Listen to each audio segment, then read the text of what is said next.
So எல்லாருக்கும் ஒரு பெரிய ஹாய். முக்கியமாக ஃபிலிம் ரோல் ஃபேமிலிக்கு எல்லாரும் வந்துட்டீங்கல்ல. ஸோ இன்னைக்கு நான் உங்களுக்காக ஒரு தரமான கிரைம் இன்வெஸ்டிகேஷன் மூவியை கொண்டு வந்திருக்கேன். அதுவும் கிளைமேக்ஸ் ட்விஸ்ட்டை நம்மளால கெஸ் பண்ணவே முடியாது, பங்கம் பண்ணியிருப்பாங்க. ஸோ ஒரு கொலை நடக்குது, அந்த கொலையை பண்ணது ஒரு பொண்ணு தான் அரெஸ்ட் பண்றாங்க. அந்த பொண்ணோட அப்பா ஒரு பெரிய பிசினஸ் மேன், அவரு ஒரு லாயரை ஏற்பாடு பண்றாரு. ஸோ அவங்க வந்து ரொம்ப நேர்மையான ஒரு லாயர். அவங்க இந்த கேஸ்க்குள்ள இன்வால்வ் ஆனதுக்கு அப்புறம் தான் யோசிச்சே பார்க்க முடியாத ட்விஸ்ட் எல்லாம் கண்டுபிடிக்கிறாங்க. ஸோ அது என்ன, அந்த கொலையை பண்ணது யாருன்றது தான் இந்த படத்துடைய முழு கதையே. ஸோ கதைக்குள்ள நம்ம போகிறதுக்கு முன்னாடி நீங்க வந்திருக்கிற இடம் உங்க ஃபிலிம் ரோல் ஞாபகமா உங்க ஃபிலிம் ரோலை சப்ஸ்கிரைப் பண்ணி உங்க சப்போர்ட்டை கொடுங்க. ஸோ இன்னைக்கு நம்ம ஹார்ட் பிளாக் என்ற ஒரு கொரியன் கிரைம் இன்வெஸ்டிகேஷன் கதையை தான் பார்க்க போறோம். ஸோ கதையோட ஆரம்பத்துல ஒரு பொண்ணு, அவங்க பேரு மீரா, ஹை ஸ்கூல் படிக்கிறாங்க. அவங்க நேரா ஒரு இடத்துக்கு போயிட்டு லைட்டா எட்டி பார்க்கறாங்க. பார்த்தா உள்ள ஒரு லேடி மேக்கப் போட்டுக்கிட்டு இருக்காங்க. அந்த மேக்கப் போடுற லேடியோட பேர் வந்து யூனா, ஒரு பெரிய சிங்கர் அவங்க. ஸோ மீராவும் உள்ள வந்து என்னோட பேரு மீரான்னு சொல்ல,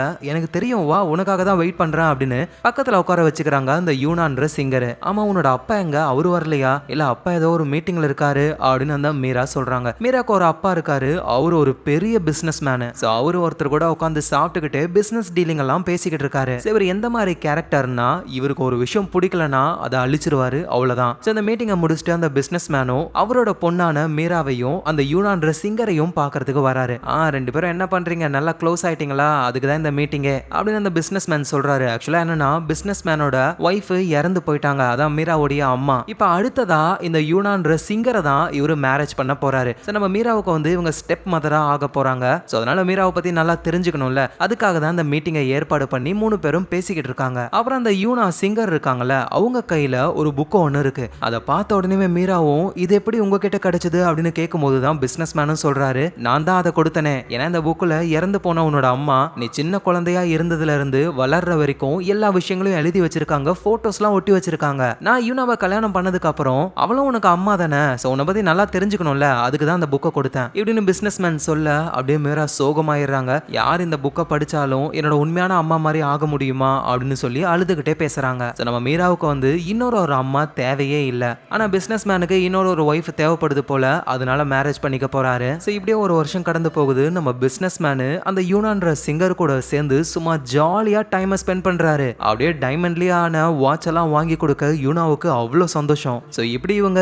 ஜாலியா சுத்திக்கிட்டு இருக்க பிசினஸ் மேனுடைய பொண்ணு மீரா அவங்க கிளப்ல போயிட்டு ஜாலியா ஆட்டம் போட்டுக்கிட்டு இருக்காங்க. ஏன்னா கேள்வி கேட்க யாரும் இல்லை. ஸோ அப்பதான் அந்த கிளப்லயே மீராவுடைய ஃப்ரெண்ட்ஸ் எல்லாம் இருக்காங்க. அப்ப அவங்க போனுக்கு ஒரு லீக்டு வீடியோ வருது. அந்த வீடியோல பிசினஸ் மேன் இப்ப மேரேஜ் பண்ணிருக்காருல யூனா அந்த சிங்கர், அவங்களும் வேற ஒருத்தரும் க்ளோஸா இருக்கிற மாதிரி. இது மீராவுடைய அப்பா ரெண்டாவதா மேரேஜ் பண்ண அந்த லேடி தானே, இதை மீரா கிட்ட சொல்லணும்னு வீடியோவை காட்டுறாங்க. அதை பார்த்து மீரா ஷாக் ஆகுறாங்க. ஸோ உடனே அந்த சிங்கர் யூனாவுக்கு இவங்க மெசேஜ் பண்றாங்க, நான் உங்களை பார்க்கணும் அப்படின்னு இந்த கிளப்புக்கு வர சொல்லி. ஸோ இந்த நேரத்தில் யூனா வந்து பிசினஸ் மேன் கூட தானே இருக்காங்க. மீரா அனுப்பின மெசேஜையும் அவங்க பார்க்கறாங்க. ஸோ யூனாவும் பிசினஸ் மேன் கிட்ட உங்க பொண்ணு எனக்கு மெசேஜ் அனுப்பியிருக்கா மீட் பண்ண சொல்லி. என்ன சொல்ற, உண்மையாவா? எனக்கு என் பொண்ணை எவ்வளவு பிடிக்கும் தெரியுமா, அவளுக்காக நான் என்ன வேணாலும் பண்ணுவேன். ஆனா அவகிட்ட இருந்த ஒரே பிரச்சனையே அவ உன்னை புரிஞ்சிக்காம இருந்தா. ஆனா இப்ப அவளே உனக்கு மெசேஜ் பண்றா அப்படின்னா புரிஞ்சுக்கிட்டான்னு அர்த்தம். நீயும் போயிட்டு அவகிட்ட நல்லா பேசு, ரெண்டு பேரும் ஒருத்தர் நல்லா புரிஞ்சுக்கோங்க, அப்பதான் நம்ம மூணு பேரும் ஒரு ஃபேமிலியா சந்தோஷமா இருக்கலாம். சோ அப்படின்னு பிசினஸ் மேனும் சொல்றாரு. யூனாவும் சரி நான் உங்க பொண்ணை பார்த்துட்டு வரேன் அப்படின்னு அந்த கிளப்புக்கு தான் அவங்க வராங்களே. அவங்க வந்து பார்க்கும்பொழுது மீரா பயங்கரமா குடிச்சு சம போதையில இருக்காங்க. சோ அவங்க வந்து மீராவை மீட் பண்றாங்க. அவங்களுக்குள்ள என்ன நடந்தது, என்ன பேசிக்கிட்டாங்கன்னு எதுவுமே நமக்கு தெரியல. அப்படியே லொகேஷன் மாறுது. அந்த சிங்கர் இருக்காங்கல்ல, அவங்க வீட்டோடைய பார்க்கிங் லாட், அங்க நம்ம மீராவும் சிங்கருமே இருக்காங்க. அங்க என்ன நடக்குதுன்னு நமக்கு தெரியல. சடனா நடு ரோட்ல ஒரு காரு மோசமா ஓடுது. போற வர வண்டி எல்லாம் இடிச்சு நாசப்படுத்துது. சோ இப்படி மோசமா யாரு கார் ஓட்டுறாங்க அப்படின்னு நமக்கு இப்ப தெரியல. சோ அப்படியே நைட்டு 2:30 மணி ஆகுது. கவர்மெண்ட் லாயர்ஸ் எல்லாருமே ஒன்னா குடிச்சுக்கிட்டு இருக்காங்க. சோ அப்ப டிவில பிரேக்கிங் நியூஸ பாக்குறாங்க. பார்த்தா ஃபேமஸ் சிங்கரான யூனா அவங்க வீட்டோடைய பார்க்கிங் லாட்ல இறந்து போய் கிடந்தாங்க அப்படின்னு நியூஸ் வருது. சோ இத அங்க இருந்து பாக்குற ஒரு கவர்மெண்ட் லாயர், அவரோட பேரு கிம். சோ அவரு உடனே சம்பவம் நடந்த அந்த இடத்துக்கு போக ஆரம்பிக்கிறாரு. ஏன்னா இறந்து போன அந்த சிங்கர் யூனோ வந்துட்டு பிசினஸ் மேனோட ஒய்ஃப், அதாவது டெக்னிக்கலா லவ்வர்ஸ் தான், தனித்தனியா தான் இருக்காங்க, ஆனா ஒன்னா சுத்திக்கிட்டு இருக்காங்க. அவரு வந்து ஒய்ஃப் தான் சொல்லுவாரு. ஆல்ரெடி இந்த பிசினஸ் மேன் ஏதோ ஒரு கேஸ்ல மாட்டிருப்பாரு போல. இந்த கிம் தான் இன்வெஸ்டிகேஷன் பண்ணிருப்பாரு, ஆனா எதுவும் கண்டுபிடிக்க முடியல. கண்டிப்பா இந்த கொலையில அவருக்கு ஏதாவது சம்பந்தம் இருக்கலான்னு வேகமா அங்க போறாரு. சோ போய் பார்க்கும்போது தான் அந்த சிங்கர் பொண்ணு வந்து செவுத்துல ஒரு இடத்துல மோதி அந்த செவரே ரொம்ப ரத்தமா இருக்கு. சரிங்க என்ன நடந்ததுன்னு சிசிடிவி கேமராவை செக் பண்ணி பார்க்கலான்னு பார்த்தா அந்த சிசிடிவி கேமராவுடைய கண்ட்ரோல் ரூமே எரிஞ்சு போயிருக்கு. ஸோ யாரோ பக்காவா பிளான் பிளான் பண்ணி பண்ணிருக்காங்க அப்படின்னு புரிஞ்சுக்கிறாங்க. ஸோ சிசிடிவி கேமரா இல்ல அப்படின்னா இங்க நடந்ததை எப்படி தெரிஞ்சுக்கிறது அப்படின்னு யோசிக்கும் போதுதான் அந்த கிம்ன்ற கவர்மெண்ட் லாயர் இருக்கார்ல, அவர் என்ன பண்றாருன்னா அந்த பார்க்கிங் லாட்லயே நிறைய ரொம்ப லக்ஸரியான கார்லாம் இருக்கு, கண்டிப்பா அந்த காரோடைய டேஷ் கேம் இருக்கும், அது எல்லாத்தையும் செக் பண்ணலாம் அப்படின்னு வேலையில இறங்குறாங்க. ஸோ அடுத்த நாள் ஆகுது, ரோட்ல மோசமா ஒரு கார் போய்கிட்டு இருந்ததுல அந்த காரை போலீஸ் பிடிக்கிறாங்க.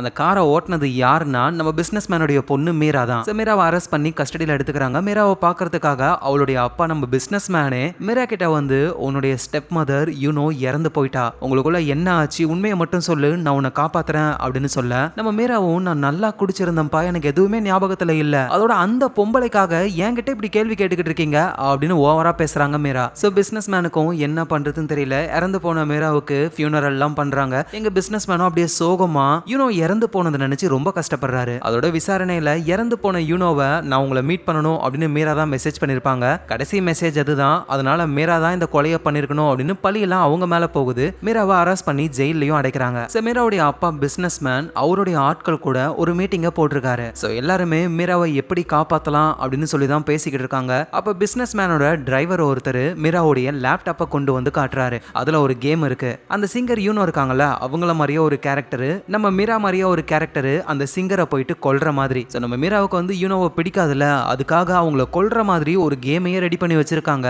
இது மட்டும் கோர்ட்டுக்கு தெரிஞ்சதுன்னா அவ்வளவுதான், மீரா தான் கொலைகாரி அப்படின்னு கன்ஃபார்மே பண்ணிடுவாங்க அப்படின்னு சொல்ல பிசினஸ் மேனும் அவங்க ஆளுங்க கிட்ட இந்த கேமை உடனே லீக் பண்ணுங்க சார், இப்படி பண்ணா மீராவுக்கு தான் ப்ராப்ளம் வரும், அதை பத்திலாம் நமக்கு கவலை இல்ல, நம்ம கம்பெனியுடைய ஷேர் வேல்யூ ரொம்ப அதிகமா போகும், அதுதான் நமக்கு முக்கியமே, நான் சொன்னதை மட்டும் பண்ணுங்க அப்படின்னு இவர் சொல்றாரு. சோ இவரோட சொந்த பொண்ணு மீரா ஜெயில இருக்காங்க, அதை பத்தி கவலை இல்லாம இப்ப கூட அவரோட பிசினஸை பத்தி தான் யோசிச்சுக்கிட்டு இருக்காரு. இவர் நினைச்சா கொரியால இருக்கிற பெரிய லாயர்ஸை கான்டாக்ட் பண்ணி அவரோட பொண்ணை காப்பாத்த ஏதாவது ஒரு வழி பண்ணலாம். ஆனா என்ன பண்றாருன்னா லாயர் சோய் அப்படின்ற ஒருத்தங்க, நம்ம வந்து லாயர்னே கூப்பிடலாம், அவங்கள ஹையர் பண்றாரு. சோ அந்த லாயர் வந்து கொஞ்சம் கஷ்டப்படுறவங்க தான், ஆனா ரொம்ப ரொம்ப நேர்மையானவங்க. சோ இந்த கேஸ் அவங்களுக்கு வந்த உடனே ஜெயில இருக்கிற மீராவை பாக்குறதுக்கு அவங்க போக ஆரம்பிக்கிறாங்க. சோ மீரா கிட்ட என்ன நடந்தது அப்படின்னு கேட்கும்போது தான் எனக்கு எதுவுமே ஞாபகத்துல இல்ல, நான் நல்லா குடிச்சிருந்தேன்னா அவங்கள அங்க வர சொல்லி நான் மெசேஜ் பண்ணேன், அது ஞாபகம் இருக்கு, ஆனா அதுக்கப்புறம் என்ன ஆச்சுன்னு எனக்கு எதுவுமே தெரியலன்னு சொல்றாங்க. சோ நம்ம லாயரும் அடுத்தது பிசினஸ் மேனை பார்க்க வராங்க. அவரும் என்ன சொல்றாருன்னா என் பொண்ணு சொல்றத நீங்க நம்புறீங்களா அப்படின்னு சொல்லி கேட்க கண்டிப்பா நான் நம்புறேன், அவ ரொம்ப சின்ன பொண்ணு, அவ ஏன் இதெல்லாம் பண்ணிருக்க போறா, உங்களுக்கு தெரியாது, மேல அவளுக்கு சரியான கோவம், இந்த ஒரு வருஷத்துல அவ என்கிட்ட ஒரு 2-3 வார்த்தை தான் பேசிருப்பாளு, எப்ப பார்த்தாலும் அந்த கிளப்புக்கு போய் ஃப்ரெண்ட்ஸும் கூட சேர்ந்து குடிச்சுக்கிட்டு இப்படியே தான் இருந்தா. சோ எது என்னவோ நீங்க தான் மீராவோட லாயர், எது நல்லதோ அதை பண்ணுங்க அப்படின்னு சொல்றாரு. சோ அப்புறம் பிசினஸ் மேன் பிரஸ்லயும் வந்து என்னோட பொண்ணு இந்த கொலையை பண்ணல, அதை நிரூபிக்கிறதுக்காக என்கிட்ட ஒரு திறமையான லாயர் இருக்காங்க அப்படின்னு நம்ம லாயர் சோயை காட்டுறாங்க. நம்ம லாயரும் இந்த கேஸ்ல இருக்கிற உண்மை தன்மை சீக்கிரமா வெளியே வரும், அதுக்காக தான் நான் போராடிக்கிட்டு இருக்கேன் அப்படின்னு பிரஸ் கிட்ட சொல்லிடுறாங்க. இங்க அந்த பார்க்கிங் லாட்ல வந்து எப்படி இறந்து போயிருப்பாங்க அப்படின்னு ஒரு கம்ப்யூட்டர் சிமுலேஷனை ரன் பண்றாங்க. ஓரமா நின்னுகிட்டு இருந்த அந்த சிங்கர் மேல கார் இடிச்சிருக்கணும், அப்படியே தூர போய் செவுத்துல மோதும் பொழுது அந்த இடத்துல ஒரு ஆணி இருந்திருக்கு, அதுல இவங்க பின்மண்ட மோதி தான் அவங்க இறந்து போயிருக்கணும். சோ இப்படிதான் இது நடந்தது அப்படின்னு ஒரு கெஸ்ஸுக்கு வராங்க. அப்புறம் நம்ம பிசினஸ் மேனுடைய டிரைவர் ஒருத்தர், அவரு நைட் டைம்ல பூட்டி இருக்கிற ஒரு கடை கிட்ட போறாரு. அந்த கடையோடைய கதவை அவரு தொட்ட உடனே சென்சார் ஆக்டிவேட் ஆகி அந்த கடையில செட் பண்ணி வச்சிருக்கிற கேமரா ஆன் ஆகுது. அத மொபைல் வழியா யாரோ ஒருத்தர் எங்க இருந்தோ பாத்துக்கிட்டு இருக்காரு. சோ அந்த டிரைவருக்கும் புரியுது யாரோ நம்மள கேமரா வழியா வாட்ச் பண்றாங்க அப்படின்னு. சோ அதுக்கப்புறமா நம்ம பிசினஸ் மேனும் அவரோட டிரைவருக்கு கால் பண்ணி அவனை கண்டுபிடிச்சியா அப்படின்னு சொல்லி கேட்க இன்னும் இல்ல சார், ஆனா சீக்கிரமா கண்டுபிடிச்சிடலாம், அவன் நம்மள பார்த்துட்டு தான் இருக்கான் அப்படின்னு யாரையோ பத்தி இவங்க பேசிக்கிட்டு இருக்காங்க, யார் என்னன்னு தெரியல. சோ அடுத்த நாள் ஆகுது, கோர்ட்ல ஹியரிங்கும் ஸ்டார்ட் ஆகுது. மீரா கொலை பண்ணல அப்படின்னு நம்ம லாயர் சோயும் மீரா தான் கொலை பண்ணிருக்காங்க அப்படின்னு நம்ம கவர்மெண்ட் லாயர் இருக்காருல கிம், அவரும் வாதாட ஆரம்பிக்கிறாங்க. சோ கிம் மீரா கிட்ட சில கேள்விகளை கேட்க ஆரம்பிக்கிறாரு. அன்னைக்கு நைட்டு என்ன நடந்ததுன்னு சொல்லுங்க அப்படின்னு கேட்கும் பொழுது மீரா எப்பவும் சொல்றதுதான், நான் நல்லா குடிச்சிருந்தேன், அவங்க கிட்ட பேசணும்னு தான் நான் வர சொல்லி மெசேஜ் பண்ணேன், ஆனா அதுக்கப்புறம் என்ன ஆச்சுன்னு தெரியல, நான் அதிகமா குடிச்சா எல்லாத்தையும் மறந்துடுவேன். இதை கேட்ட கிம்மும் மறந்துட்டீங்களா இல்ல மறக்கணும்னு சொல்லி கொடுத்திருக்காங்களா? உடனே நம்ம லாயர் எழுந்து யுவர் ஆனர் நான் மீரா கிட்ட விசாரிக்கிறேன் அப்படின்னு சொல்லி அவங்க கேள்விகளை கேட்க ஆரம்பிக்கிறாங்க. மீரா, அன்னைக்கு நைட்டு நீ எவ்வளவு குடிச்சிருப்ப? ரொம்பவே அதிகமா தான் குடிச்சேன். அவ்வளவும் குடிச்சிட்டு நீ தான் காரை ஓட்டிட்டு போனியா? இல்ல நான் எப்பவுமே குடிச்சனா எங்க டிரைவர் தான் வந்து என்ன கூட்டிட்டு போவாரு, அன்னைக்கு நான் தான் கார் ஓட்டினா என்ன ஏதுன்னு கூட எனக்கு தெரியல, நான் தான் சொல்றேன் எனக்கு எதுவுமே ஞாபகத்துல இல்ல. பாத்தீங்களா யுவர் ஆனர், மீரா தான் காரை ஓட்டி இடிச்சு யூனாவை கொன்னு இருக்கா அப்படின்னு எந்த ஒரு எவிடன்ஸும் கிடையாது. இருக்கிற ஒரே எவிடன்ஸ் உங்களை மீட் பண்ணும் வாங்க அப்படின்னு மீரா அனுப்புன ஒரே ஒரு மெசேஜ் தான். அந்த மெசேஜை வச்சுக்கிட்டு மீரா தான் குற்றவாளி அப்படின்னு நம்ம ஒரு முடிவுக்கு வரவே முடியாது. அப்படின்னு லாயரும் சொல்ல மீரா ஒருவேளை கொலை பண்ணிருக்க மாட்டாங்களோ அப்படின்னு அப்படின்ற மாதிரி கோர்ட்ல இருக்கிற எல்லாரும் நினைக்கிறாங்க. சோ அடுத்த நாள் அடுத்த ஹியரிங் ஆரம்பிக்க போகுது. ஆனா அந்த கவர்மெண்ட் லாயரான நம்ம கிம் யோசிக்கிறாரு அவங்க ஆளுங்க கூட சேர்ந்து அந்த மீராவுக்கு அந்த சிங்கர் யூனோவை சுத்தமா பிடிக்கவே பிடிக்காது. கண்டிப்பா அவ தான் கொலை பண்ணிருக்கணும். ஆனா ஏன் அவ கொலை பண்ணா அப்படின்னு கரெக்டான காரணம் நமக்கு தெரியணும். சோ அவதான் என்ன நடந்ததுன்னு யோசிக்கிறாங்க. மீரா வந்துட்டு சிங்கர் யூனோவுக்கு ஒரு மெசேஜ் அனுப்புறாங்க, உங்களை மீட் பண்ணணும் அப்படின்னு. சோ அதை பார்த்துட்டு சிங்கர் யூனோவும் கிளப்புக்கு வராங்க. அங்க மீரா கூட ஏதோ ஒரு விஷயம் நடந்திருக்கு. அதுக்கப்புறமா யூனோ அவங்களுடைய வீட்டுக்கு வந்துட்டாங்க. ஆனா பின்னாடியே மீராவும் வந்து சிங்கர் யூனோவுக்கு ஒரு கால் பண்ணிருக்காங்க. ரெண்டு பேருமே அந்த வீட்டோடைய பார்க்கிங் லாட்ல மீட் பண்ணிருக்காங்க. சோ அங்கதான் மீரா காராலேயே இடிச்சு கொலை பண்ணிருக்கணும். சோ கொலை பண்ற அளவுக்கு மீராவுக்கு ஏதாவது மோட்டிவ் இருக்கிற மாதிரி சம்பவம் இருந்தா நல்லா இருக்கும் அப்படின்னு யோசிக்கும் போதுதான் ஒருத்தர் சொல்றாரு, அந்த கிளப்புக்கு நம்ம சிங்கர் யூனோ வந்திருப்பாங்கல்ல, அப்ப மீராவுக்கும் சிங்கர் யூனோவுக்கும் செம சண்டை நடந்துதான். அத மீராவுடைய ஃப்ரெண்டு ஒருத்தி பார்த்திருக்கலாம். சோ அந்த ஃப்ரெண்டை நம்ம கூட்டிட்டு வந்து சாட்சி சொல்லலாம் அப்படின்னு அடுத்த நாள் ஹியரிங்ல மீராவுடைய ஃப்ரெண்டை கோர்ட்டுக்கு கூட்டிட்டு வராங்க. என்ன நடந்ததுன்னு சொல்லி கேட்கும் போதுதான் நமக்கும் தெரிய வருது. சோ அந்த சிங்கர் யூனோ வந்துட்டு அந்த கிளப்புக்கு வந்துட்டாங்க. அங்க மீராவையும் பாக்குறாங்க. ரெண்டு பேரும் ஒரு பாத்ரூம்ல பேசிக்கிட்டு இருக்காங்க. இத மீராவோட ஃப்ரெண்டு ஒளிஞ்சிருந்து பாத்துக்கிட்டு இருக்காங்க. மீராவும் அந்த சிங்கரை பார்த்து, நீ சரியான ஆளு, உன் வீடியோ ஒன்னு லீக் ஆகிருக்கு தெரியுமா, அதை என் அப்பா கிட்ட காட்டினா உன் நிலைமையே வேற. ஓ அவ்வளவுதானா, இதுக்கு தான் என்ன கூப்பிட்டியா, எங்க உங்க அப்பா கிட்ட போய் இந்த வீடியோவை காட்டு பார்க்கலாம். ஆல்ரெடி உங்க அப்பா கிட்ட நான் எல்லா உண்மையும் சொல்லிட்டேன். எல்லாம் தெரிஞ்சுதான் உங்க அப்பா என்ன மேரேஜ் பண்ணிருக்காரு. அவருக்கு வேணா கேவலமான ஒய்ஃப் இருக்கலாம், சந்தோஷமா அவர் ஏத்துப்பாரு. ஆனா எனக்கு உன்ன மாதிரி கேவலமான ஒரு அம்மா தேவையில்லை அப்படின்னு சொல்ல கடுப்பான அந்த சிங்கரும் மீராவும் சண்டை போட்டுக்க ஆரம்பிக்கிறாங்க. ஆளுங்கெல்லாம் வந்து தடுத்து விடுறாங்க. அந்த சண்டையில மீரா போட்டிருந்த ட்ரெஸ்ல ஒரு முத்து மாதிரி ஒண்ணு கீழே விழுந்துருது. அதையும் எவிடன்ஸா கோர்ட்ல கொண்டு வந்து அந்த ஃப்ரெண்டு பொண்ணு காட்டுறாங்க. இறந்து போன அந்த சிங்கர் கூட நம்ம மீரா சண்டையே போட்டிருக்காங்கன்னா கண்டிப்பா இவங்க கொண்டு இருக்கலாம் அப்படின்ற மாதிரி கோர்ட்ல எல்லாருமே திங்க் பண்றாங்க. அதோட அந்த சிங்கருடைய லீக் ஆன வீடியோ இருக்குல்ல, அதையும் கோர்ட்லயே பிளே பண்ண அதை நம்ம பிசினஸ் மேன் எல்லாம் பாக்குறாரு. ஒரு மாதிரி ஆகுதா ஒரு மனசு. அப்புறம் ஹியரிங் எல்லாம் முடிஞ்சு அந்த கவர்மெண்ட் லாயர் கிம்ம பிசினஸ் மேன் தனியா மீட் பண்றாரு. ப்ளீஸ் இன்னொரு தடவை என் ஒய்ஃபோட அந்த வீடியோவை எல்லாரும் முன்னாடியும் போட்டு காட்டாதீங்க அப்படின்னு சொல்ல அந்த கிம்மும், சார் என்ன பார்க்க வந்திருக்கீங்க, என் பொண்ணை எப்படியாவது காப்பாத்துவீங்கன்னு உங்க பொண்ணுக்காக பேசுவீங்கன்னு பார்த்தா இறந்து போனா அந்த சிங்கருக்காக பேசுறீங்க. உங்க பொண்ணை விட அவங்க தான் முக்கியமா இருக்காங்களா உங்களுக்கு? இங்க பாருங்க சார், இந்த கேஸ்ல எது உண்மையோ அது கண்டிப்பா வெளியே வந்தே தீரும் அப்படின்னு சொல்லிட்டு அந்த கிம்மும் அங்க இருந்து போயிடுறாரு. எங்க நம்ம லாயர் வீட்டுல இந்த கேஸை பத்தி தான் யோசிச்சுக்கிட்டு இருக்காங்க. லாயருக்கு ஒரு ஃப்ரெண்ட் இருக்காங்க. அவங்க என்ன பண்றாங்கன்னா, இறந்து போன நம்ம சிங்கர் இருக்காங்கல்ல, அவங்களுடைய சோசியல் மீடியாவெல்லாம் செக் பண்ணி பார்க்கும்போது ஒரு கேபிள் காயை கண்டுபிடிக்கிறாங்க. அவர் யாருன்னா, இறந்து போன அந்த சிங்கருடைய மொரட்டு ஃபேனு. ஒரு தடவை அந்த ஃபேன் வந்து சிங்கருடைய வீட்டுக்குள்ளேயே சீக்ரெட் கேமராவெல்லாம் வச்சு சிங்கர் என்ன பண்றாங்கன்னு ஆளு பார்த்துக்கிட்டு இருந்திருக்காரு. இந்த விஷயம் போலீஸுக்கு தெரிஞ்சு அவர் அரெஸ்ட் பண்ணி ஜெயிலே போட்டிருப்பாங்க. ஆனா அந்த சிங்கர் தான் இவன் என்னோட உண்மையான ஃபேன், அவனை ஜெயில எல்லாம் போடாதீங்கன்னு காப்பாத்தி விட்டதே. சோ அந்த ஃபேன் வந்து சிங்கர் எங்கெங்கெல்லாம் போறாங்களோ அந்த இடத்துக்குலாம் ஃபாலோ பண்ணி வீடியோ போட்டோ எடுக்கிறது தான் இவனோட வேலையே. ஒருவேளை அந்த ஃபேனுக்கு ஏதாவது தெரிஞ்சிருக்க வாய்ப்பு இருக்கு அப்படின்னு சொல்லி அந்த மொரட்டு ஃபேன் வேலை செய்யற அந்த இடத்துக்கு போறாங்க. பார்த்தா அது ஒரு சிசிடிவி கேமரா கடை. நம்ம பிசினஸ் மேனோட டிரைவர் ஒரு கடைக்கு வந்திருப்பார்ல, அதே கடை தான் இதுவும். சோ லாயரும் அங்க வராங்க. பார்த்தா கடை க்ளோஸ் ஆகிருக்கு. ஷட்டரை இவங்க தொட்ட உடனேயுமே சடனா ஏதோ ஒரு இடத்துல இருந்து ஒருத்தர் அவரோட மொபைல் போன்ல அந்த கடையுடைய கேமராலாம் ஆன் ஆகி அங்க நம்ம லாயர் இருக்கிறதுலாம் இவரோட மொபைல்ல தெரியுது. இவர் தான் அந்த சிங்கருடைய ஃபேனு. ஆனா அவர் கடையில இல்லாம எதுக்காக யாரு கடைக்கிட்ட வந்தாலும் சென்சார் மூலியமா கேமரால செக் பண்றாருன்னு புரியல. நல்ல வேளையா நம்ம லாயர் கிட்ட அந்த ஃபேனுடைய மொபைல் நம்பரே இருக்கு. கால் பண்றாங்க இவங்க, ஆனா இவரு எடுக்கவே இல்ல. சரி கண்டிப்பா இந்த கடைக்கு தானே வரணும் அப்படின்னு நம்ம லாயரும் வெயிட் பண்றாங்க. நைட் டைமே ஆயிடுது. இதே நேரத்துல தான் அங்க நம்ம பிசினஸ் மேனுடைய டிரைவரும் அந்த இடத்துக்கு வராரு. லாயர் இருக்கிறத பார்த்துட்டு இவர் ஓரமா காருக்குள்ளேயே வெயிட் பண்ணிக்கிட்டு இருக்காரு. சோ லாயரும் ரொம்ப நேரம் வெயிட் பண்ணிட்டு இதுக்கு மேல முடியாதுன்னு கார் எடுத்துக்கிட்டு அங்க இருந்து கிளம்பி போறாங்க. அவங்க போனதுக்கு அப்புறம் அந்த பிசினஸ் மேனோட டிரைவர் இருக்கார்ல, அவரு அவரோட காரை நல்லா டாப் கீர்ல போட்டு வேகமா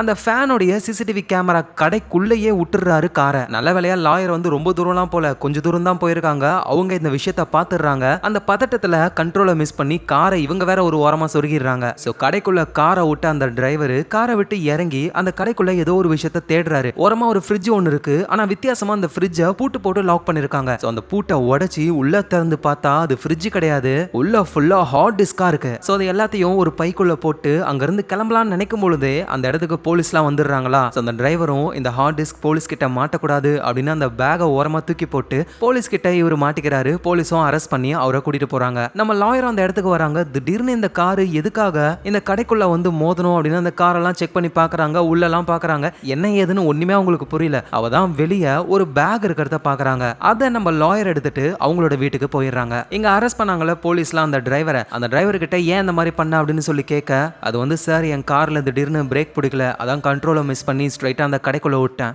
அப்படின்னு இந்த விஷயத்துல இருந்து டிரைவர் எஸ்கேப் ஆகுறாரு. இங்க அந்த சிங்கரோட மொரட்டு ஃபேன் இருக்கார்ல, அவர் இப்பதான் கடைக்கே வராரு. கடையே உடைஞ்சு போயிருக்கு. நேரா உள்ள வந்து ஃப்ரிட்ஜை ஓபன் பண்ணி உள்ள இருக்கிற ஹார்ட் டிஸ்க்லாம் காணும்னு புரிஞ்சுக்கிறாரு. பார்த்தா அந்த இடத்துல நம்ம பிசினஸ் மேன் இருக்கார்ல, அவரு இருக்காரு. இந்த ஃபேனும் என் கடையை உடைச்சு இந்த பொருளெல்லாம் எடுத்தது நீங்க தானா? அந்த பொருளை நான் எடுத்திருந்தா நான் ஏன் இங்க இருக்க போறேன்? அதை யார் எடுத்தாங்கன்னு தெரியல, மிஸ் ஆயிடுச்சு. அதோட என்னோட ஒய்ஃப் சிங்கர் யூனா இறந்து போன அந்த இடத்துல சிசிடிவி ஃபுட்டேஜ்லாம் இருக்கிற அந்த கண்ட்ரோல் ரூமே எரிஞ்சு போயிடுச்சு. எனக்கு கண்டிப்பா தெரியும் நீ தான் அதை பண்ணிருக்க. அங்க இருக்கிற எல்லாத்தையுமே அழிச்சிட்டு இருப்ப. ஆனா அந்த கொலை எப்படி நடந்ததுன்ற ஃபுட்டேஜ் உங்ககிட்ட தானே இருக்கு. அந்த ஃபுட்டேஜ் எனக்கு வேணும், சொல்லு உனக்கு எவ்வளவு வேணாலும் நான் தரேன் அப்படின்னு சொல்லி அந்த ஃபுட்டேஜுக்காக பேரம் பேசுறாரு. எங்க நம்ம லாயரும் அவங்க ஃப்ரெண்டும் சேர்ந்து அவங்க கொண்டு வந்த அந்த ஹார்ட் டிஸ்க் இருக்குல்ல, அதை கனெக்ட் பண்ணி 1 by 1 ப்ளே பண்ண ஆரம்பிக்கிறாங்க. இருக்கிற எல்லா ஹார்ட் டிஸ்க்லயும் அந்த சிங்கருடைய வீடியோஸ் தான் இருக்கு. அந்த ஃபேன் தான் எல்லாத்தையும் கலெக்ட் பண்ணி வச்சிருக்காரு. அதுல ஒரு சில வீடியோலலாம் இறந்து போனாங்கல்ல சிங்கர், அந்த பார்க்கிங் லாட், அந்த சிசிடிவி கேமராவோட ஃபுட்டேஜும் இருக்கு. ஆனா அந்த கொலை நடந்த டைம்ல இருந்த ஃபுட்டேஜ் இல்ல. சோ தேடிக்கிட்டு இருக்காங்க. இங்க அந்த மொரட்டு ஃபேனு நம்ம பிசினஸ் மேன் கூடவே அந்த சிங்கருடைய வீட்டுக்கே வராரு. சோ அந்த ஃபேனும் பிசினஸ் மேனை பார்த்து நான் உங்களுக்கு ஹெல்ப் பண்ணலாம்னு முடிவு பண்ணிட்டேன், ஆனா எனக்கு சில நிபந்தனைகள்லாம் இருக்கு அப்படின்னு அந்த சிங்கர் படுத்துக்கிட்டு இருந்த பெட்ல எல்லாம் ஆளு போய் படுத்துக்கிறாரு. அவங்களுடைய ஒரு ட்ரெஸ்ஸை வாங்கிக்கிறாரு. அதுக்கப்புறமா அந்த சிங்கர் ஒரு பாட்டு பாடிருக்காங்க, அது இன்னும் ரிலீஸ் ஆகவே இல்லை. எனக்கு அந்த சாங் வேணும், அதோட அந்த சாங்கை நான் மட்டும் தான் கேட்கணும், அதனால அதை நீங்க ரிலீஸ் பண்ணவே கூடாது அப்படின்னு சொல்றாரு. நம்ம பிசினஸ் மேனும் எல்லாத்துக்கும் ஓகே, எனக்கு அந்த சம்பவம் நடந்த அன்னைக்கு இருந்த ஃபுட்டேஜ் மட்டும் எனக்கு வேணும்னு சொல்ல, அந்த மொரட்டு ஃபேனும் நான் அந்த சிங்கருடைய எவ்வளவு பெரிய ஃபேனு, எனக்கு பிடிச்சவங்களை கொன்னவனா நான் சும்மா விடுவேனா அப்படின்னு சொல்லிட்டு அங்கிருந்து போறாரு. நம்ம பிசினஸ் மேனும் கொஞ்சம் கடுப்பாகிறாரு. ஸோ அடுத்தடுத்த நாட்கள்ல ஹியரிங் போய்கிட்டே இருக்கு. அந்த சிசிடிவி ஃபுட்டேஜ் ரிலீஸ் ஆனா மட்டும்தான் உண்மையிலேயே யாரு சிங்கரை கொலை பண்ணது அப்படின்னு ஒரு கன்க்ளூஷனுக்கே வர முடியும். ஸோ இப்படி ஹியரிங் போய்கிட்டு இருக்கும்போது திடீர்னு பிசினஸ் மேனை வந்து நான் தாய்லாந்துக்கு போறேன் அப்படின்னு நம்ம லாயர் கிட்ட ஒரு பேப்பர்ல எழுதி கொடுத்துட்டு போறாரு. எவ்வளவு முக்கியமான கேஸ் போய்கிட்டு இருக்கு, இந்த நேரத்தில் இவர் எதுக்கு தாய்லாந்துக்கு போகணும் அப்படின்னு லாயருக்கு நம்ம பிசினஸ் மேன் மேல ஒரு டவுட் வருது. ஆனா அவரு பாவம் தாய்லாந்துக்கு போயிட்டு அப்படியே சோகமா ஒரு கிளப்ல உட்காந்துக்கிட்டு இருக்காரு. ஸோ இப்படியே ஒரு 4-5 நாள் தாய்லாந்துலயே இருந்துட்டு திரும்ப கொரியாவுக்கே வந்துடுறாரு. எங்க நம்ம லாயரும் ஒரு இடத்துல உட்காந்து குடிச்சுக்கிட்டு இருக்காங்க. அங்க அந்த கவர்மெண்ட் லாயரான கிம்மு வராரு. ஆக்சுவலா இவங்க 2 பேருக்குள்ளேயும் ஏதோ ஒரு லவ் ஒன்று ஓடிக்கிட்டு இருக்கு போல. அந்த கிம்மு என்ன சொல்றாருன்னா, இந்த கேஸ்ல இருந்து தயவு செஞ்சு நீ வெளியே போயிடு, ஏன்னா அந்த பிசினஸ் மேன் ரொம்ப ரொம்ப மோசமானவன், ஆல்ரெடி நிறைய வேலைகள்ல மாட்டி தப்பிச்சுக்கிட்டு இருக்கான். ஆனா இந்த கேஸை ரொம்ப இழுத்தடிக்கிற மாதிரி எனக்கு ஒரு ஃபீல் வருது. அந்த பிசினஸ் மேன் ஏதோ ஒன்று பிளான் பண்றான். அவரோட பொண்ணு தான் ஜெயில இப்ப மாட்டிக்கிட்டு இருக்காங்க. ஆனா பொண்ணை காப்பாற்றணும்னு கூட அந்த ஆளுக்கு தோணவே இல்லை.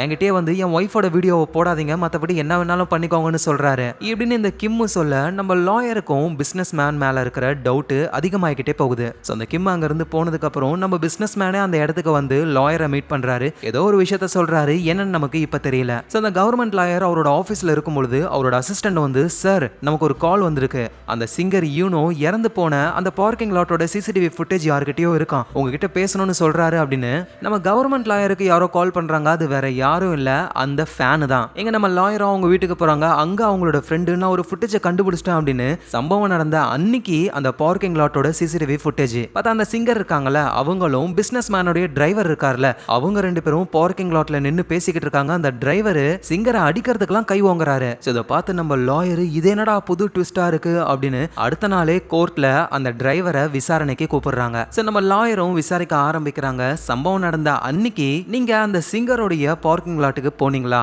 ஆமா நான் போனேன், அவங்க இறந்து போனதை முதல்ல பார்த்தது நான் தான், அதோட ஆம்புலன்ஸ்க்கும் கால் பண்ணதும் நான் தான். சோ உங்களுக்கும் அந்த சிங்கருக்கும் ஏதாவது பிரச்சனை எதுவும் இருக்கா அப்படின்னு கேட்க, இல்லையா அப்பெல்லாம் அதுவும் கிடையாது, போய் சொல்லாதீங்க, நீங்க அந்த சிங்கரை மிரட்டி இருக்கீங்க, அதுக்கான சிசிடிவி ஃபுட்டேஜ் இருக்கு, அதோட மிரா நல்லா குடிச்சிருந்தா கண்டிப்பா அவ கார் ஓட்டிருக்க வாய்ப்பே இல்ல, மிராவுடைய காரை நீங்க தான் ஓட்டிட்டு போயிருக்கணும், சிங்கரையும் நீங்க தான் இடிச்சு கொலை பண்ணிருக்கணும் அப்படின்னு சொல்ல, அந்த டிரைவரும் நான் எதுக்காக இதெல்லாம் பண்ணணும், எனக்கு என்ன ஆக போகுது அதனால அப்படின்னு சொல்லி கேட்கும்போது தான் நம்ம லாயர் கிட்ட பிசினஸ் மேன் ஏதோ ஒரு விஷயத்த சொல்லிருப்பார்ல, அது என்னன்னு இப்பதான் நமக்கு தெரிய வருது. நம்ம பிசினஸ் மேன் வந்து சிங்கருக்கு ரொம்ப காஸ்ட்லியான டைமண்ட்லியான ஒரு வாட்சை கொடுத்திருப்பாரு. சோ அந்த வாட்சை யாரோ விற்கிறதுக்கு ட்ரை பண்ணிருக்காங்க. அந்த கடைக்காரரு நம்ம பிசினஸ் மேனுக்கு கால் பண்ணி சொல்லிருக்காரு, யாரு என்னன்னு தெரியல, சோ சிங்கருக்காக நான் கொடுத்த அந்த வாட்சை யாரோ திருடி விற்க ட்ரை பண்றாங்க அப்படின்னு ஒரு சொல்லிருப்பாரு. சோ இந்த விஷயத்தையும் சிசிடிவி கேமரால அந்த டிரைவர் சிங்கர் கூட சண்டை போட்டதையும் மேட்ச் பண்ணி சிங்கர் கிட்ட இருந்த அந்த வாட்சை திருடினது நீங்க தான், அதை சிங்கர் கண்டுபிடிச்சிட்டாங்க, அவங்க கூட சண்டை போட்டிருக்கீங்க, இதை பிசினஸ் மேன் கிட்ட சொல்லக்கூடாதுன்னு கார் ஏத்தி கொலை பண்ணிருக்கீங்க, இதெல்லாம் பண்ணது நீங்க தானேன்னு சொல்ல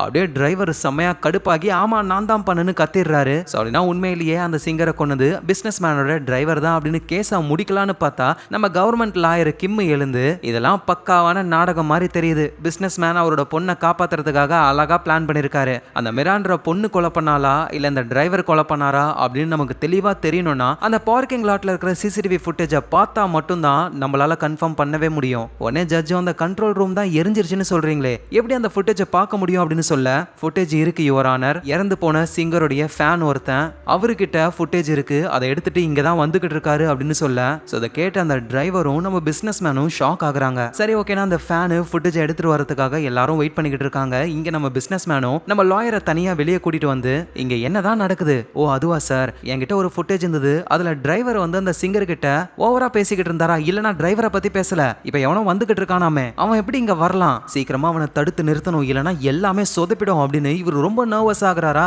நம்ம லாயருக்கும் எதுவும் புரியல. சோ அப்புறம் வேகமா பிசினஸ் மேனும் அவருடைய ஆட்களும் பார்க்கிங் லாட்டுக்கு போறாங்க. அங்க அந்த ஃபேன் வராரு. அவரை பிடிச்சி, டேய் நான் உங்ககிட்ட என்ன சொன்னேன், எது வேணாலும் தரேன்னு சொன்னேன்ல, எல்லாத்தையும் தரேன்டா, அந்த ஃபுட்டேஜை என்கிட்ட கொடுக்க சொன்னா நீ இங்க கோர்ட்டுக்கு கொண்டு வந்திருக்க, ஏன்னா அந்த சிங்கரோட உண்மையான ஃபேன், உண்மையான கொலைகாரனை ஜெயிலுக்கு அனுப்பாம நான் விட மாட்டேன் அப்படின்னு கோர்ட்டுக்குள்ள போகலான்னு ட்ரை பண்றாரு. ஆனா பார்க்கிங் லாட்லயே சுத்தி வளைச்சு பிடிச்சி அவர்கிட்ட இருந்து பென்ட்ரைவை பிடுங்கலான்னு பார்த்தா அதை நம்ம லாயர் கிட்ட தூக்கி போட, லாயர் கிட்ட தான் இப்ப அந்த பென்ட்ரைவ் இருக்கு. பிசினஸ் மேனும் வந்து ஒழுங்கா அந்த பென்ட்ரைவை கொடுத்துரு, ஆனா சார் இந்த ஃபுட்டேஜ்ல கண்டிப்பா டிரைவர் தான் கொலை பண்ண மாதிரி இருக்கும், டிரைவர் ஜெயிலுக்கு போயிடுவான், உங்க பொண்ணு வெளியே வந்துருவா சார், அதெல்லாம் நான் பாத்துக்கிறேன் அப்படின்னு பென்ட்ரைவை லாயர் கிட்ட இருந்து பிடுங்கி இவர் பாக்கெட்ல போட்டுக்கிட்டு கோர்ட்டுக்குள்ள போறாரு. சோ அந்த மொரட்டு ஃபேனை அங்கேயே அடிச்சு அனுப்பிடுறாங்க. அவர் கோர்ட்டுக்கு வரல, அதனால அடுத்த நாள் ஒத்தி வைக்கலாம் அப்படின்னு பேசிக்கிட்டு இருக்கும் போதே நம்ம லாயர் தான் ரொம்ப ரொம்ப நல்லவங்க, நேர்மையானவங்கள, அவங்க நேரா கவர்மெண்ட் வக்கீல் கிட்ட போயிட்டு நடந்த விஷயத்தெல்லாம் சொல்றாங்க. உடனே கவர்மெண்ட் வக்கீலும் கோர்ட்டோடைய அந்த பார்க்கிங் லாட்ல இருக்கிற ஃபுட்டேஜ் எல்லாம் ஜட்ஜி கிட்ட காட்டுறாரு. ஃபுட்டேஜை எடுத்துட்டு வந்த அந்த ஃபேனை இந்த பிசினஸ் மேனும் அவரோட ஆளுங்களும் அடிச்சு அந்த ஃபுட்டேஜை பிடுங்கிருக்காங்க. இவர்கிட்ட தான் அந்த ஃபுட்டேஜ் இருக்கு அப்படின்னு சொல்ல ஜட்ஜும் அதை கொடுக்க சொல்றாங்க. வேற வழியே இல்ல, பிசினஸ் மேன் மாட்டிக்கிறாரு. அந்த பென்ட்ரைவையும் கொடுக்க எல்லாரும் முன்னாடியும் உண்மையிலேயே அன்னைக்கு என்ன நடந்தது அப்படின்னு அந்த ஃபுட்டேஜை போட ஆரம்பிக்கிறாங்க. ஸோ அந்த சிங்கர் அபார்ட்மெண்ட்டோட பார்க்கிங் லாட் தான். சிங்கர் நின்றுகிட்டு இருக்காங்க. அப்போ ஒரு கார் வந்து வேகமா சிங்கரை முட்டி மோதுது. ஆனா அந்த ஆணில அவங்க தலைலாம் மோதவே இல்லை, அவங்க ஜஸ்ட் கீழே தான் விழுந்திருக்காங்களே. அப்ப அந்த காருக்குள்ள இருந்து ஒருத்தர் வராரு, அது பிசினஸ் மேன் தான். ஸோ அவரு கீழே விழுந்து போய் கிடக்கிற அந்த சிங்கரை பிடிச்சி ஆணில முட்டி மோதி பயங்கரமா திட்டுறாரு. அவரு அங்க நின்னுகிட்டு அவ்வளோ காண்டு அந்த சிங்கர் மேல. அப்ப கோ பேசஞ்சர் சீட்ல இருந்து நம்ம மிரா தான் வராங்களே. உடனே பிசினஸ் மேனும் ஒழுங்கு மரியாதையா வண்டிக்குள்ள ஏறு அப்படின்னு திட்டுறாரு. அப்படின்னா காரை ஓட்டிட்டு வந்தது மிரா கிடையாது, பிசினஸ் மேன் தான். அவரு தான் ஏத்திருக்காரு, கொலையும் பண்ணிருக்காரு. ஸோ எல்லாருக்கும் உண்மை தெரியுது. இதை பாக்குற அந்த மிரா பொண்ணும் அப்படியே மயங்கி கீழே விழுந்துடுறாங்க. அவ்வளவுதான், பிசினஸ் மேன் மாட்டிக்கிறாரு. கவர்மெண்ட் வக்கீலான கிம்மோ வந்து இந்த கொலையை நீங்க ஏன் பண்ணீங்க அப்படின்னு என்னால கெஸ் பண்ண முடியுது, ஏன்னா அன்னைக்கு தான் அந்த சிங்கர் வேற ஒருத்தவங்க கூட க்ளோஸா இருக்கிற வீடியோ லீக் ஆச்சு, அதை பத்தி உங்களுக்கு ஆல்ரெடி தெரியும் அப்படின்னு மிரா கிட்ட அந்த சிங்கர் சொன்னாங்க. ஆனா உண்மை என்னன்னா அதை பத்தி உங்களுக்கு தெரியாது. அந்த வீடியோவை பார்த்த உடனே நீங்க செமையா கடுப்பாயிட்டீங்க. நீங்க லவ் பண்ண, நீங்க ஒய்ஃப்னு சொல்லிக்கிட்டு சுத்தின அந்த சிங்கரை உங்க கையாலேயே கொன்னுட்டீங்க, என்ன கரெக்டா அப்படின்னு சொல்ல பிசினஸ் மேனும் ஒரு வார்த்தை கூட பேச முடியாம ஆளு சரண்டர் ஆயிடுறாரு. போலீஸ் அவரை அரெஸ்ட் பண்ணிடுறாங்க. ஒரு வழியா இந்த கேஸும் முடியுது. ஸோ நம்ம லாயரும் அந்த கவர்மெண்ட் லாயர் கிட்ட வந்து ஒரு வழியா கேஸ்ல ஜெயிச்சிட்ட, கங்க்ராச்சுலேஷன் சொல்ல, எது நான் ஜெயிச்சனா, உன்னோட ஹெல்ப் இல்லாம என்னால ஜெயிச்சிருக்கவே முடியாது, உன் கிளையண்டா இருந்தாலும் தப்பு பண்ணவங்களுக்கு தண்டனை கிடைக்கணும்னு நினைச்ச பாத்தியா, நீ தான் உண்மையான லாயர்னு சொல்லி இவரும் பதிலுக்கு பாராட்டுறாரு. சோ நம்ம லாயர் அவங்க வீட்டுல இருக்கும்பொழுது அவங்க வீட்டுக்கு நம்ம பிசினஸ் மேனுடைய ஆள் ஒருத்தர் வராரு. மேடம், ஜெயில இருக்கிற பிசினஸ் மேனுக்கு லாயரா நீங்க தான் இருக்கணும் அப்படின்னு அவர் ஆசைப்படுறாரு அப்படின்னு சொல்லி ஃபைல் எல்லாம் வச்சுட்டு போறாங்க. நம்ம லாயரும் அதை எடுத்துக்கிறாங்க. அடுத்த நாளே ஜெயில இருக்கிற பிசினஸ் மேனை பார்க்க நம்ம லாயர் போறாங்க. சோ கொலைய பண்ணது நீங்க தான், ஸ்டார்டிங்ல இருந்தே என்கிட்ட போய் சொல்லிருக்கீங்க, ஆனா அதை கண்டுபிடிச்சு இப்ப நீங்க ஜெயில இருக்கிறதுக்கு காரணமே நான் தான், ஆனா இப்ப உங்களுக்கு லாயரா என்னையே கூப்பிட்டுருக்கீங்க, இங்க என்னதான் நடக்குது அப்படின்னு சொல்லி கேட்க பதிலுக்கு பிசினஸ் மேன் எதுவும் சொல்லாம ரொம்ப தேங்க்ஸ் அப்படின்னு மட்டும் தான் சொல்றாரு. எங்க நம்ம பிசினஸ் மேனோட பொண்ணு மீரா இருக்காங்கல்ல, அவங்கள அந்த டிரைவர் ஒரு அபார்ட்மெண்ட்டுக்கு கூட்டிட்டு போறாரு. இனிமே நீங்க தான் தங்கணும், உனக்கு தேவையானதெல்லாம் சமைச்சு நீ தான் சாப்பிடணும், உனக்கு தேவைப்படும் போதெல்லாம் காசு கரெக்டா வந்துடும் அப்படின்னு சொல்லிட்டு டிரைவர் அங்க இருந்து போகலான்னு பொழுது ஒரு நிமிஷம், உண்மையிலேயே அந்த சிங்கரை கொன்னது அப்பா தானா அப்படின்னு சொல்லி கேட்க டிரைவரும் என்னாச்சு, ஏன்னா அந்த சிசிடிவி ஃபுட்டேஜ்ல அப்பா கூட இருக்கிறது நான் கிடையாது, வேற ஏதோ ஒரு பொண்ணு, எனக்கு உண்மையிலேயே என்ன நடந்ததுன்னு தெரிஞ்சுக்கணும் அப்படின்னு சொல்லி கேட்க டிரைவரும் ஒரே ஒரு போனை மட்டும் கொடுக்குறாரு. சோ மிராவுக்கு எதுவும் புரியல. அதே மாதிரி தான் நம்ம லாயரும் ஒன்னும் புரியாம மிராவை பார்க்க வராங்க. ரெண்டு பேருமே அந்த போனை பாக்குறாங்க. அதுல ஒரே ஒரு போட்டோ மட்டும் தான் இருக்கு, ஏதோ ஒரு குடோன் மாதிரி. சோ அந்த குடோன் எங்க இருக்கு அப்படின்னு லொகேஷனை பார்க்கும்போது அது தாய்லாந்துல இருக்கு. உடனே அங்க போலான்னு மிராவும் லாயரும் தாய்லாந்துக்கு போறாங்க.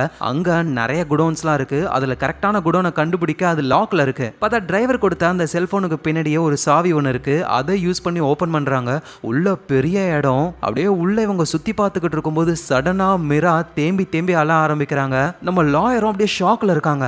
அப்படியே மீராவை கட்டிப்பிடிச்சி சீக்கிரமா உங்க அப்பாவை போய் பார்க்கலாம் வா அப்படின்னு சொல்லி திரும்பவும் சவுத் கொரியாவுக்கு வந்து ஜெயில இருக்கிற நம்ம பிசினஸ் மேனை பார்க்கறதுக்கு வராங்க. ஸோ அவர் ஜெயில இருந்து அப்படியே அவரோட பொண்ணை பார்க்கறதுக்கு வராரு. ரெண்டு பேருக்கு இடையில ஒரு கண்ணாடி தான் இருக்கு. அந்த மீரா அப்படியே அவங்க அப்பாவை பார்த்து சோகமா, அப்பா ஏன்பா இப்படி பண்ணீங்க? ஏன்னா மீரா அப்பா கிட்ட பணம் இருக்கு, பொருள் இருக்கு, எல்லாமே இருக்கு. ஆனா இது எல்லாத்த விடவும் விலை மதிப்பு இல்லாதது நீ தான் மீரா. உனக்காக நான் என்ன வேணாலும் பண்ணுவேன் அப்படின்னு சொல்ல மீரா ரொம்ப கஷ்டப்பட்டு அழ ஆரம்பிக்கிறாங்க. அப்பா போவாதீங்கப்பா அப்படின்னு சொல்ல நம்ம பிசினஸ் மேனும் மீரா அழாத, ஓகேவா, உன்னால முடிஞ்சா அடிக்கடி என்ன வந்து பாரு, அதுவே எனக்கு போதும்னு சொல்லிட்டு அப்படியே பிசினஸ் மேனும் சோகமா அங்க இருந்து போறாரு. ஸோ இப்பதான் நம்மளும் யோசிச்சே பார்க்க முடியாத ஒரு ட்விஸ்ட் தெரிய வருது. ஆக்சுவலா அந்த சிங்கரோட ஃபேன் வந்து நம்ம பிசினஸ் மேன் கிட்ட உண்மையான ஃபுட்டேஜை காமிக்கிறாரு. அதுல என்ன நடக்குதுன்னா, இந்த மீரா இருக்கால அந்த பொண்ணு தான் குடிச்சிட்டு சிங்கர் மேல காரை விட்டு ஏத்தி கொலை பண்ணதே. இதுதான் ஒரிஜினல் ஃபுட்டேஜ். ஸோ இதை பார்த்து பிசினஸ் மேன் ரொம்ப கஷ்டப்படுறாரு. இறந்து போனா அவரோட லவ்வரை நினைச்சும், அப்புறம் நம்ம பொண்ணு கொலை பண்ணிட்டா அவ ஜெயிலுக்கு போயிடுவாளே அப்படின்னு ரெண்டு பேரை நினைச்சும் ரொம்ப கவலைப்படுறாரு. ஸோ பிசினஸ் மேன் எப்படியாவது அவரோட பொண்ணை காப்பாத்தியே ஆகணும். ஸோ அதுக்காக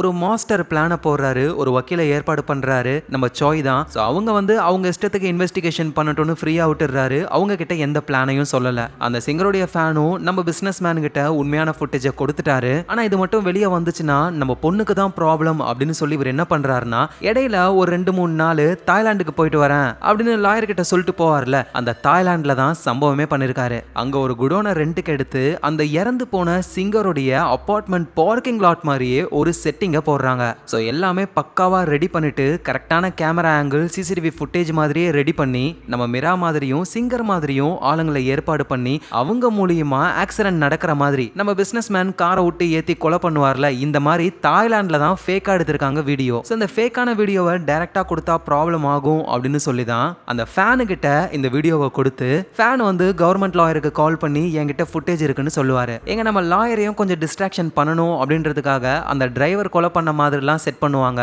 அப்புறம் அந்த ஃபேனும் கோர்ட்டுக்கு வருவாரு. நம்ம பிசினஸ் மேனும் லாயர் முன்னாடி அப்படியே பதட்டமா இருக்கிற மாதிரி சீன் போட்டு பார்க்கிங்க்கு போயிட்டு ஃபேன் கிட்ட இருந்து அந்த பென்ட்ரைவை பிடுங்குவாரு. ஸோ இது எல்லாமே நம்ம பிசினஸ் மேன் போட்ட பக்காவான பிளான். இவர் இப்பெல்லாம் பண்ணாதான் இவர் பென்ட்ரைவை பிடுங்கி வச்சிருக்காரு. அப்ப இதுல ஏதோ ஒன்று இருக்குன்னு போட்டு பார்க்க அந்த ஃபேக்கான வீடியோவை உண்மைன்னு எல்லாரும் நம்புவாங்க. ஸோ நம்ம பிசினஸ் மேன் அவரோட பொண்ணை காப்பாற்றணும்னு அவர் தான் அந்த கொலையை பண்ணாருன்னு ஃபேக்கா ஒரு சிசிடிவி ஃபுட்டேஜை ரெடி பண்ணி இப்போ அவர் ஜெயிலுக்குள்ள இருக்காரு. இந்த விஷயத்தெல்லாம் புரிஞ்சுக்கிட்டு தான் மிரா வந்து அவங்க அப்பாவை நினைச்சு ரொம்ப கஷ்டப்படுவாங்க. ஸோ நம்ம லாயரும் புரிஞ்சுக்கிறாங்க தம் பொண்ணுக்காக அப்பா இவ்வளோ பண்ணிருக்காரு அப்படின்னு. நம்ம யோசிச்சே பார்க்க முடியாத ஒரு ட்விஸ்டோட இந்த கதை முடியுது. ஸோ எத்தனை பேர் இந்த ட்விஸ்ட்டை கெஸ் பண்ணீங்க அப்படின்னு கீழே கமெண்ட்ல சொல்லுங்க. எப்படி கதை நல்லா இருந்ததுல? ஸோ இதே மாதிரி சூப்பரான நிறைய கதைகளை தொடர்ந்து நம்ம பார்க்கலாம். அதுக்கு நீங்க உங்க ஃபிலிம் ரோலை ஞாபகமா சப்ஸ்கிரைப் பண்ணி உங்க சப்போர்ட்டை கொடுங்க. நாளைக்கு நம்ம வேற லெவல் படத்துல பார்க்கலாம். Lots of love guys.